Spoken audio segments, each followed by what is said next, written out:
Olá pessoal do nosso Música para Paroxítona, estamos aqui hoje para mostrar aqui um acontecimento incrível na música pop mundial. Hoje estamos comemorando os 40 anos do lançamento da música We Are the World, Nós Somos o Mundo. Foi um acontecimento assim dos mais marcantes no pop mundial, que aconteceu no dia 28 de janeiro de 1985. Como eu disse, então, essa gravação, apesar do disco sair somente em março, mas a gravação foi feita nesse dia. Tem muita história, muita curiosidade, e eu vou deixar aqui para vocês depois na verdade, um documentário que foi feito dos 40 anos. Vale a pena vocês darem uma olhada lá na Netflix.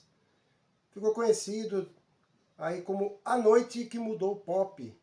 Acabou dando nome a esse documentário, A Noite que Mudou o Pop. Vale a pena dar uma olhada aí. Lá tem muita história, muita curiosidade acerca de somente uma noite que foi a gravação dessa música. Foi lançado um disco que continha essa música, depois tinha uma outra lá não tão conhecida. Mas essa música, We Are the World, fez muito sucesso.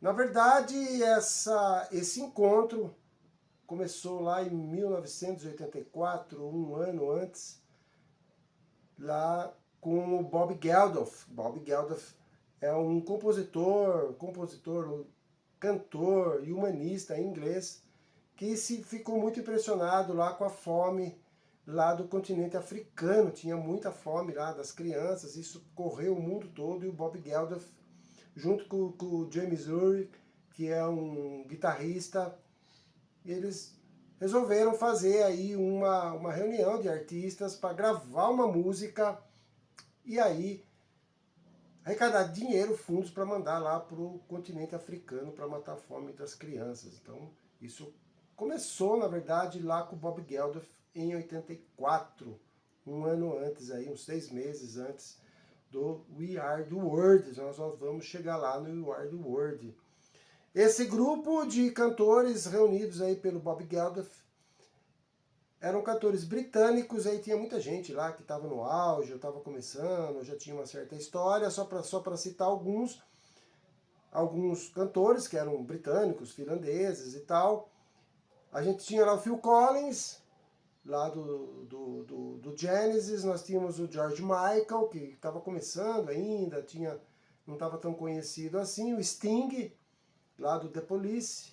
O Boy George, vocalista do Curtis Club, lá, uma banda também lá dos anos 80, que fez muito sucesso. O Bono, que é o vocalista do U2, que depois acabou virando aí um cara também humanista, um cara que estava muito ligado às causas humanitárias aí pelo mundo. Mas aí ele tava, esse pessoalzinho, só para citar alguns, tinha muita gente. E aí o Bob Geldof resolveu compor lá uma música, Do They Know It's Christmas? Quer dizer, eles conhecem o Natal? Uma letra lindíssima, eu vou deixar aí para vocês aí lá na descrição. Essa música com a tradução, perguntando se o pessoal lá da África sabe, se as crianças conhecem, já ouviram falar no Natal, que era para as pessoas também colocassem a mão na consciência e verificassem que eles tinham o Natal, eles tinham como ter presentes, ter uma vida boa, eles tinham do que se alimentar. Uma letra lindíssima, vocês vão dar uma olhada lá, essa música lá, feita lá em 84. E aí despertou o interesse de outros artistas, aí vindo mais agora aqui para a América. Voltando aí nesse grupo, esse grupo de cantores britânicos, finlandeses e tal, deu um nome de Band Aid, de inglês de ajuda. Então fizeram uma banda lá em pouco tempo, lançaram o disco, e a música vendeu mais de 50, arrecadou mais de 50 milhões de dólares aí, já começou a ajudar o pessoal lá. E aí o pessoal aqui da América também se sentiu aí querendo também fazer a mesma coisa que o Bob Geldof fez lá. Também, terminando aí de falar do Bob Geldof e desse projeto, a partir daí, esse projeto aí dos ingleses, liderado pelo Bob Geldof, resultou depois num festival lá em 1985, um ano depois, lá em julho de 85, que a gente vai falar qualquer outro dia aqui, o Live Aid, lá em julho de 1985, que também teve repercussão mundial e até hoje é um dos maiores festivais de música de todos os tempos. Tanto é que o dia 13 de julho é escolhido em muitos lugares como o Dia Mundial do Rock, que foi o dia lá onde um monte de gente se apresentou, lá dia 13 de julho, teve apresentações aí simultâneas na Inglaterra, nos Estados Unidos, e aí foi um grande sucesso. No dia 13 de julho ficou marcado, e aí foi sugestão de alguns para que se tornasse aí o Dia Mundial do Rock. Tem vários dias aí, mas o 13 de julho de 85, então fica aí esse esclarecimento aí a respeito disso. E tudo começou lá, como eu disse, lá em 1984 com o Bob Geldof, lá com o Band Aid lá. Voltando aqui no nosso assunto aqui do We Are The World, como eu disse, lá no final do ano, dois amigos se encontraram. A princípio lá era o Lionel Richie, que é conhecido lá, que era do Commodores e tal, um cara também bastante ligado a causas aí humanitárias, acabou se ligando aí com o Quincy Jones. Quincy Jones aí era o produtor musical, maestro, tocava, um cara assim que foi responsável por grande parte aí da carreira do Michael Jackson, nos deixou até pouco tempo, um cara muito ligado à música brasileira também, ao Milton Nascimento, a tanta gente aí. Então o Quincy Jones aí era o cara aí que acabou fazendo a parte técnica aí, conversando aí com o Lionel Richie, que convidou o Michael Jackson e o Stevie Wonder. Aí o Quincy pediu para o Stevie Wonder, para os três, né? O Stevie Wonder, o Michael Jackson e o Lionel Richie, que fizesse uma letra aí relacionada aí a essa questão da fome. Aí o Stevie Wonder tinha muito compromisso na época e a letra ficou aí, a música ficou por conta dos outros dois. E, na verdade, a música quase toda aí, segundo a irmã do Michael Jackson, foi o Michael que fez assim rapidamente, com o talento que ele tinha.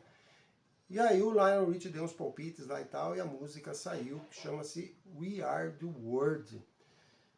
Então, vamos contar um pouquinho da história, de algumas curiosidades aí a respeito desse We Are The World. Eles aproveitaram o dia 28 de janeiro, que teve lá uma premiação do American Music Award, lá norte-americano, que premia lá as músicas, os álbuns, os cantores lá, o maior prêmio lá dentro da música norte-americana. E aí eles aproveitaram essa noite para que os músicos, ia reunir muita gente boa, muita gente famosa, e aproveitar que todo mundo estava no palco lá, estava todo mundo lá no auditório. Eles foram para um estúdio e começaram a gravar. Então foi puxado aí pelo Michael Jackson, que na época também estava no auge, e outros cantores. O Lionel Richie foi o que apresentou o Music Awards também, já convidou o pessoal para ir, falou do projeto. Alguns dias antes ele já estava conversando, já tinha passado as fitas, enfim, o Michael Jackson já tinha feito a música, enfim, tem um monte de detalhe lá que vocês podem verificar lá naquele documentário que eu citei no início. Aí alguns artistas muito famosos, vocês vão poder ver no vídeo lá, da época, entre eles, a gente tinha lá, além do Michael Jackson, além do Lionel Richie e o Quincy Jones lá tomando conta, tinha lá o Paul Simon, da dupla Simon Garfunkel, tinha o Ray Charles, Billy Joel, Stevie Wonder, cantoras tinha Tina Turner, Cyndi Lauper, Diana Ross, Diana Warwick, tinha lá os irmãos e a irmã do Michael Jackson, tinha muita gente boa lá. E aí dentro do vídeo também eu vou citar algumas pessoas que não são tão conhecidas assim, eu vou falar um pouquinho delas, mas que fizeram parte da música. Só para falar rapidamente, essa música ela foi dividida, a letra foi dividida com vários cantores, o Quincy Jones com o Lionel Richie fez isso, deu um pedacinho de cada música para cada um decorar, para cada um cantar naquele tom e tal. E aí pediu para eles, pegou um pessoal de voz forte, de voz para poder cantar, que a música tinha uma tonalidade muito alta e tal. E quem não conseguisse cantar, quem não quisesse, poderia ceder lugar para outros. Mas o Quincy com o Lionel Richie fizeram essa lista aí. Outros cantores que eu falei para vocês que não são tão famosos assim do grande público, mas que participou devido à sua voz, à sua potência e dentro da música, é o Steve Perry. Steve Perry é um cantor, vocalista do grupo Journey, lá dos anos 80, um cara assim do rock super respeitado e que ele faz participação. Vocês vão poder ver lá no vídeo o Steve Perry. Outro também é o Kenny Loggins. Kenny Loggins também é um cantor, tem um potencial de voz incrível também. Ele é conhecido com aquela música lá do Footloose, lá do filme Footloose, todo mundo lembra, acho que da música. Tá lá o Kenny Loggins, cara, cantor assim, excepcional. Temos ainda o James Ingram, que é um monstro de um cantor. Vocês vão poder ver ele lá também. Infelizmente ele nos deixou até recentemente, com 60 e poucos anos, 66 anos, em 2019. Um cara assim incrível, James Ingram também faz parte lá, potencial de voz assim impressionante. O Huey Lewis também é um cantor também que fez muita trilha, um vozeirão incrível também. E o Daryl Hall, é um dos da dupla, né? Do Daryl Hall, John Waits e Daryl Hall, fizeram muito sucesso na década de 80. O John Waits também participou lá do coral, mas não fez a primeira voz lá, deixou o Daryl Hall, que tinha um vozeirão. Então esses são alguns daqueles que participaram lá da música, do clipe, e talvez vocês vejam, alguns não vão se lembrar, e eu estou dando uma pincelada aqui. Os demais, eu acho que todo mundo conhece, eu acho que não vai ter tanto problema assim. E assim se deu, com alguns probleminhas, algumas coisas, mas a coisa aconteceu. Teve algumas pessoas, alguns artistas que deveriam estar lá e depois não tiveram, a imprensa daí caiu matando, perguntando por que não tinha, não estavam lá. Mas aí teve muita história aí. Por exemplo, o Prince, naquele dia lá do Music Awards lá, ele foi premiado com Purple Rain, ganhou tudo quanto é prêmio lá, só que o Prince era uma pessoa bastante complicada no relacionamento, e havia aí uma certa rincha, vamos dizer assim, com o Michael Jackson, para escolher quem que era, na verdade, na época, o rei do pop. E aí os dois, segundo a imprensa, eles raramente se encontravam e tal e tal. E aí passaram um pedaço da música pro Prince, o Prince não quis. O Prince também tinha um problema também de estúdio, ele não gostava de gravar com outras pessoas. E aí tentou pedir pro Quincy para fazer uma gravação à parte, mandar lá, o Quincy não concordou, porque todo mundo estaria no mesmo lugar. Enfim, o Prince acabou não participando.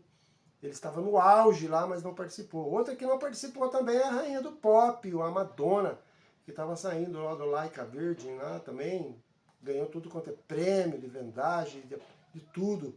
E também não foi. Aí já teve uma opção aí do pessoal que organizou, eles optaram pela Cyndi Lauper. Também havia lá, segundo a imprensa, uma rincha lá entre as duas.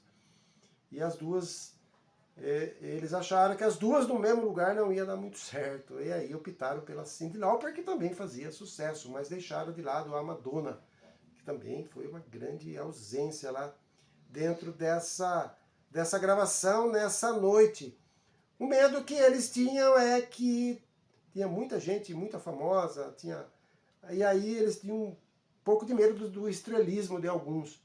Apesar desses problemas aí que tinha de quem veio e quem não veio, lá dentro eles tinham um pouco de medo, eles tinham uma noite somente para gravar essa música, não ia ser possível depois reunir tanta gente no mesmo lugar. E aí o Quincy Jones teve lá uma ideia, ele improvisou na verdade, né? Ele colocou uma placa, um papel na porta do estúdio com os seguintes dizeres: check your ego at the door, quer dizer, deixe o seu ego na porta, do lado de fora, não traga aqui para dentro. Tinha muita gente famosa, todo mundo ali era estrela, e aí ele disse que o objetivo era arrecadar fundos para o pessoal da África lá, que o pessoal tinha que se conter. Mas correu tudo bem. teve alguns probleminhas, mas de individual, de personalidade. O Bob Dylan, por exemplo, que era um monstro, o rei lá do folk, era ídolo de muita gente da época. O Bob Dylan era da década de 60, um cara assim que influenciou muita gente. Ele era tímido, tinha um pouco de dificuldade lá para cantar. E aí veio lá o engraçado e competente e genial Stevie Wonder e acabou ajeitando tudo isso. Acabou fazendo a voz dele, imitando ele, então descontraiu todo mundo e aí o Bob Dylan acabou gravando. Estas e outras curiosidades tem lá no documentário da Netflix. E assim se deu a noite toda, apesar dessas complicações, mas a gravação aconteceu. Então, fica aqui essa postagem dos 40 anos de gravação, na verdade, do We Are the World, Nós Somos o Mundo. Então, eu vou deixar aqui na descrição um vídeo aqui de 7 minutos com os cantores, com a fala deles, com a tradução também, a letra também lindíssima, feita pelo Michael e pelo Lionel Richie, vale a pena dar uma olhada. E deixar também aquela música do Band Aid lá de 1984, que também vale a pena, que na minha opinião a música ela é mais bonita ainda do que o We Are the World, que deu início a toda essa campanha aí humanitária para arrecadar fundos aí para os países africanos que passavam com a fome. Então, fica aqui a nossa postagem comemorando. Eu fiz parte, eu participei, assim, na época aqui no Brasil, era uma febre essa música, todo mundo queria ouvir, tocava na rádio direto. Então eu vivi bem esse lançamento e esse motivo mais do que justo de todo mundo se reunir. A partir daí, realmente, o mundo pop mudou. Só de colocar tantas estrelas juntas por uma causa dessa foi muito difícil, mas aí nós temos aí os parabéns, aí, principalmente com o Quincy Jones e o Lionel Richie. Um grande abraço a todos e até a próxima postagem.